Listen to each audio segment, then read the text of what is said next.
The story is written by Yukim Buhayev. Narrated by Tatiana Orlova. It depends on how you look at it. We men are certainly stronger, smarter, more serious, more resilient, and more steadfast. We'll do everything we need to do. We'll earn money, win over the most unapproachable beauty, drag her into our bed, and in the morning we'll listen to her sweet cooing with a condescending smile, admire the fragility of her slender figure, and marvel at her vulnerability.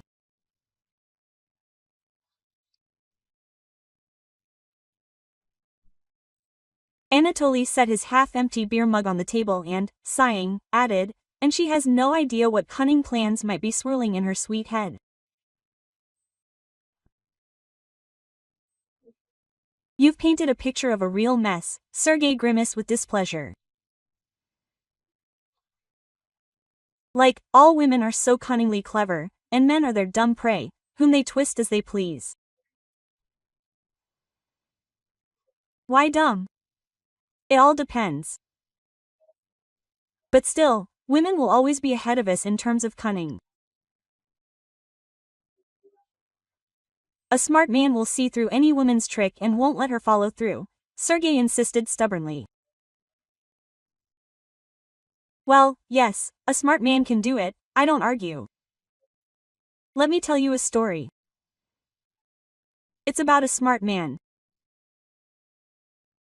Basically, this guy worked for a company. A typical buy and sell company.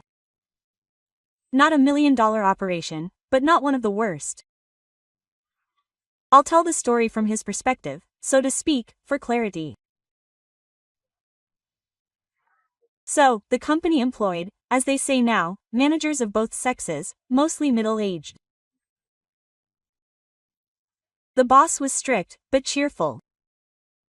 He beat people up mercilessly for screwing up, but he also loved to throw parties with drinks at the company's expense. Meanwhile, all sorts of flings at corporate parties, and even just in the office, were not only allowed but encouraged. I believe that the positive emotions from light, non-committal flirting not only won't interfere with work, but, on the contrary, will enhance it.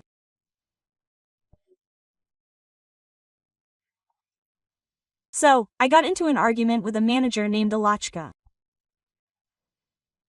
The gist of it isn't important, you can't figure it out without knowing a few nuances.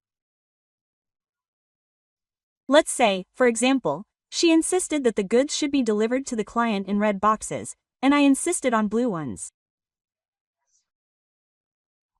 Alachka is a pretty, slender, well-built girl. I'm a natural-born person. I approached her a couple of times just to have sex, but while she didn't turn me down, she made it clear I wouldn't get anywhere in that regard. And apparently, I wasn't the only one. Others tried to approach her too, but the result was the same. Hee hee ha, smiles, a swaying walk, darting glances, but that's all.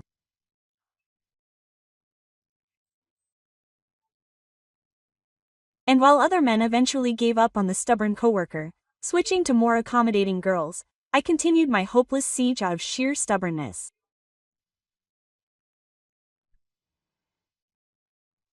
Finally, at one of the corporate parties, I had a very good chance. Several good deals were being celebrated that day. The boss hadn't skimped, and the girls had also gone all out with homemade baked goods. Alla was wearing a very revealing dress that accentuated all her charms and was behaving quite sweetly.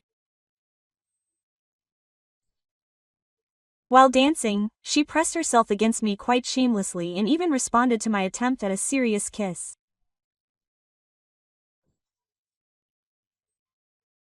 Soon, I was, as they say, ready and began to slowly nudge the girl toward an office I knew was empty, with a very comfortable, wide sofa. No one was paying attention to us. Alla was making it perfectly clear that everything was about to happen.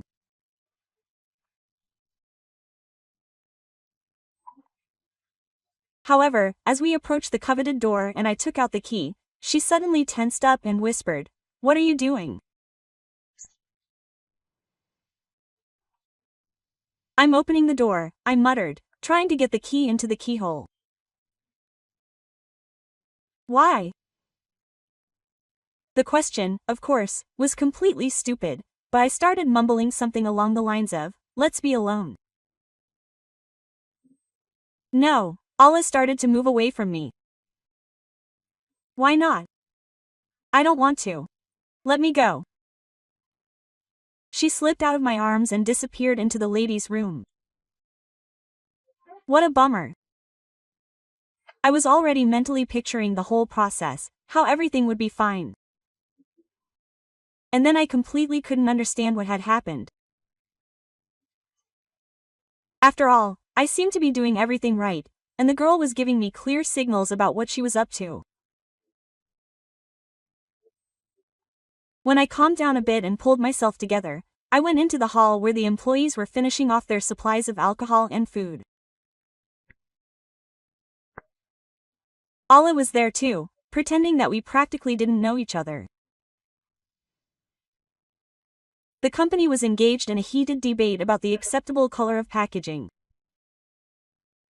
The discussion, rather sluggish at first, gradually escalated into a full-blown argument.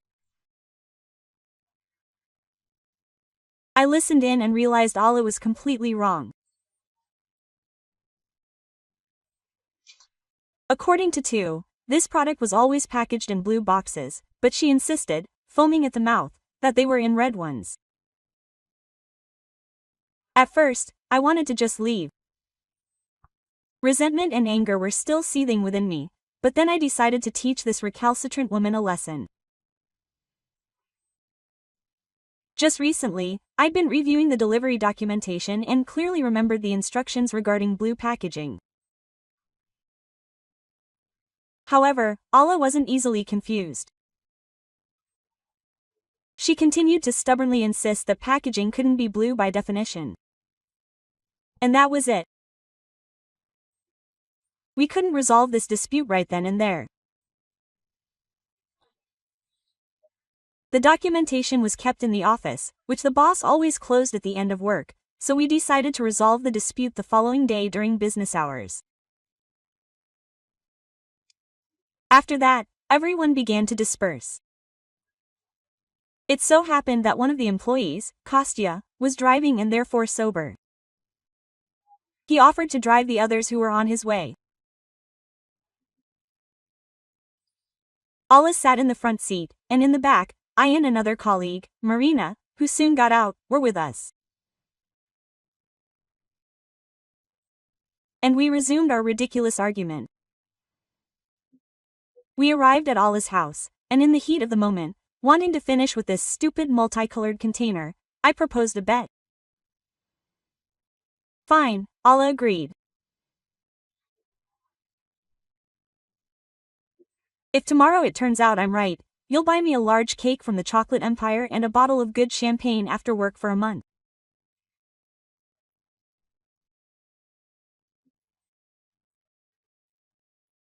Perhaps it wasn't just the drunkenness that got to me, but also my wounded male pride, because I exclaimed with hidden glee. I agree. But if I'm right, you'll give yourself to me every day for a month. Quote. Kostya whistled, and Allah snorted.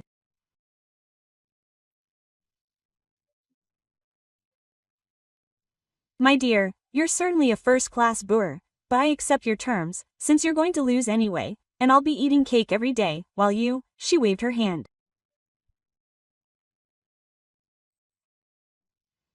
Okay, guys, bye everyone. Kostya drove me home too, and as we were leaving, he shook his head and said, "Well, you're just like Lieutenant Dashesky. Maybe you shouldn't have done that. Maybe you shouldn't have." Quote. I was overcome by terrible fatigue. I wasn't feeling my best, so I didn't argue, but simply thanked Kostya and went to my bachelor's den to get myself back to normal and get some sleep. The next morning at work, everyone had already forgotten about our argument, but not Kostya.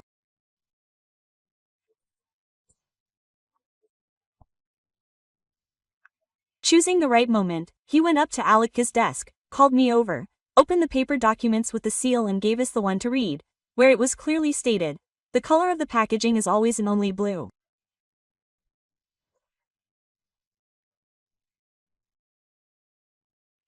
Alachka sat silently, her face covered in blotches. I was torn between conflicting feelings. On the one hand, I felt sorry for the girl, on the other, she was supposed to get what was hers. Decide for yourself from now on. In the end, it's your argument. For my part, I promise that no one in the office will talk about this. He'll find out, Kostya said. If, of course, none of you have any complaints. When we were alone, Alla looked up at me and said calmly, I lost the bet and I'm not going to play dumb. There will be no advances on my part. You will determine the place and time. I have only one condition. These future meetings will not in any way affect our personal or professional relationships. Please, no declarations of love, attempts to prolong the meetings, and so on. Let's give each other pleasure and return to our previous positions. Okay. Okay, I said a little hesitantly.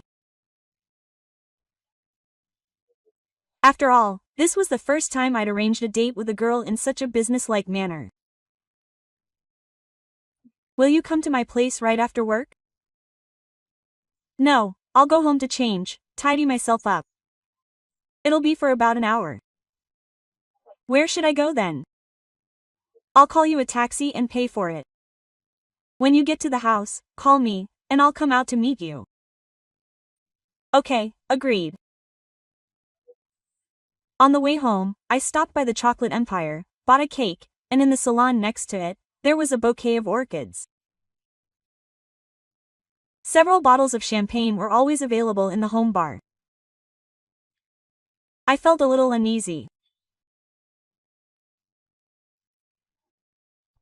Yes, I wanted to get this girl into bed, but it's one thing to achieve it by using all my Don Juan skills, seducing and persuading.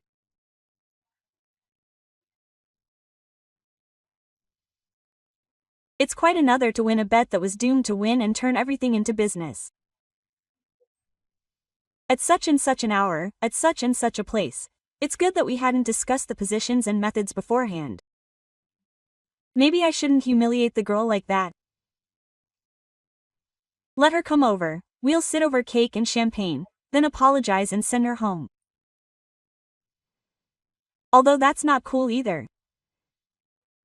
According to female logic, it would seem that I'm offending her by refusing intimacy with her. Okay, we'll see. Soon Alla arrived. I went out to meet her.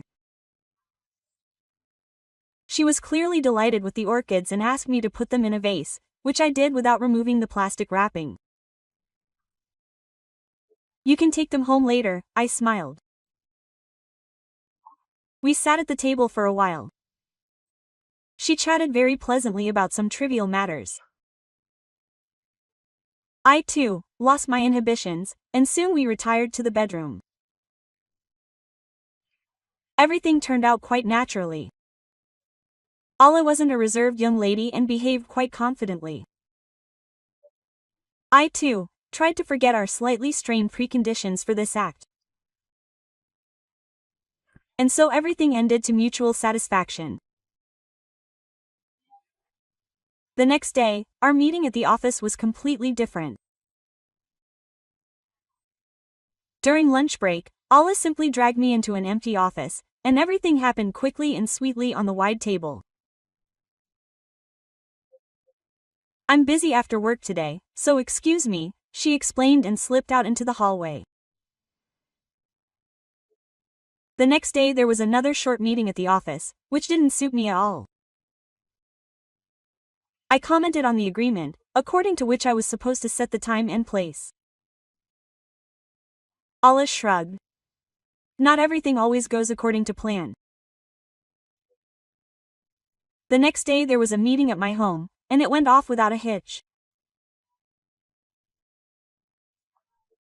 The stiffness disappeared, excitement appeared, a desire not only to have fun, but also to give it to my friend. And on Friday, she came to me late in the evening and stayed for the whole weekend. I had planned to go out with her somewhere, to unwind, but we just couldn't tear ourselves away from each other.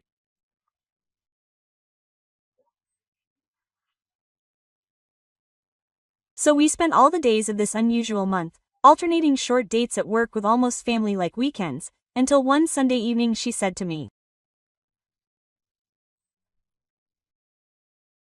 "Thank you. Everything was very good, but we already need to get ready to break up. Our contract ends next week." "How does it end?" I was surprised. "What, has it already been a month?" "Yes, my darling, it's almost over." We agreed, if you remember, that after a month of dating we would go our separate ways, and no one would try to continue our relationship. Wow! I didn't notice how a whole month had flown by, and I really didn't want to break off our relationship. I was surprised to discover that Allah, staying overnight at my place, managed to cook some delicious meals. Her things were comfortably scattered throughout my apartment. I got used to discussing work matters with her or just chatting about life at dinner, when we had dinner together. "So what's going on?" "I'm ready for family life." At the same time, I understood very well that I wanted not just a wife, but specifically Allah, with whom I had such an absurd argument. And what should I do now? What a shame. I accepted the condition that I would not expect to continue the relationship. And I accepted it without doubts or hesitation, but with enthusiasm. So what should I do? From Monday, the last, apparently, week of our relationship began. It was possible to try to prolong the meetings for some time, but then what? After all, I really wanted a permanent relationship. Scary to say, I was ready to propose to Alachka. In such heavy thoughts, I slobbered, wasting precious work time on meaningless worries.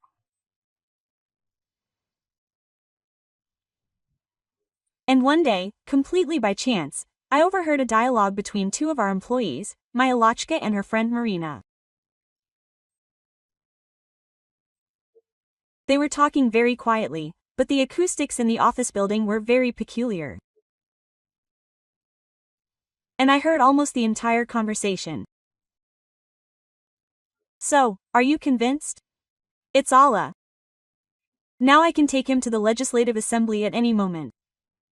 I just have to whistle." "Yes, my friend, you pulled it all off very well. I would never have thought that our Casanova would give in so easily." "Well, you'll say it was all so easy. How much effort did all this cost me?" And he didn't guess a thing. What's wrong with you, Marish? He's a man. They're simply not capable of such convoluted conclusions. So what are you doing now? And what about us? I'll wait until he's ready, so that to persuade me to marry him, and after some agonizing deliberation, I'll agree. The girls giggled, and I quietly retreated into the hallway. Wow! How cleverly they conned me.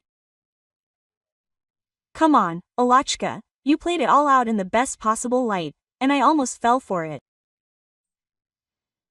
Back quickly. Now I'll have to pretend to give up my happiness to keep the terms of our deal.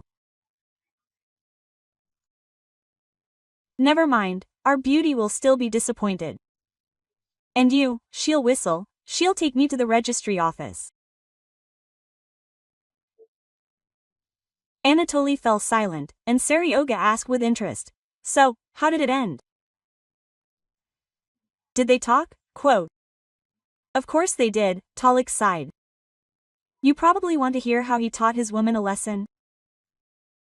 Well, yes, I'd like to, Seryoga said hesitantly.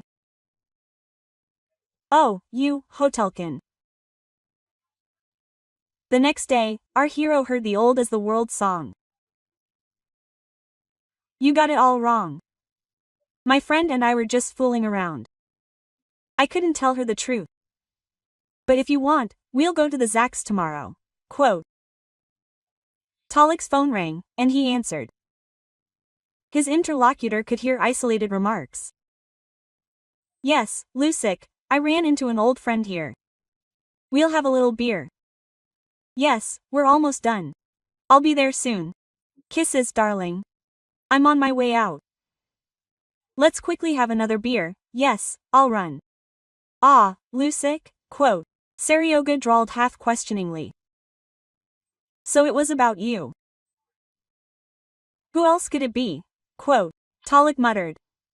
9 years together, 2 children. And don't even think about sighing sympathetically about how they supposedly conned me. Nobody conned me. In the end, I turned out to be smarter than everyone else. Why smarter? Because I have the most wonderful wife, whom I love very much. Got it. And who was telling whom what 9 years ago, and what bets were made? Who cares now? Dear friends, if you like this story, subscribe to our channel, like it, and be sure to leave a comment. The story was read for you by Tatiana Orlova, and the author is Yukum Buhayev. I wish you all the best, good health, a peaceful sky above your heads, and always a good mood.